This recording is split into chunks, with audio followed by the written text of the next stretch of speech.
Жәркен Бөдешұлы 1944 жылы 15 мамырда Шығыс Түркістанның Тарбағатай аймағы Толы ауданына қарасты Жайыр жайлауында дүниеге келген. Азан шақырып қойған аты Жармұхамед. Уақ тайпасына шыққан. Киров атындағы Қазақ мемлекеттік университетінің журналистика факультетін бітірген. Көкшетау правдасы газетінің меншікті тілшісі, Қазақстан Республикасының мемлекеттік кітап палатасында бас маман болып жұмыс істеген. Дүниежүзі қазақтары қауымдастығында Қазақстан жазушылар одағында жауапты қызмет атқарған.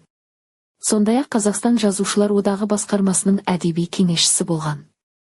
Әр алуан басылымдарда ақынның Аңырақай бекетіндегі ой, Қарауыл төбе, генерал Жахар Дудаев, от пен су, тас бесік, бостандықтың басы, шер, жалғыз атты дастандары жарияланды.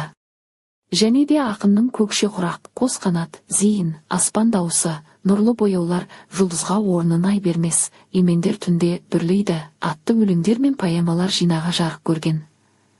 Халықаралық Алаш әдеби сыйлығының және түркі тілдері елдері поэзиясы 2-ші фестивалінің лауреаты, Қаныш Сәтбаевтың 150 жылдық мерейтойына арналған халықаралық мүшәйраның бас жүлдегері.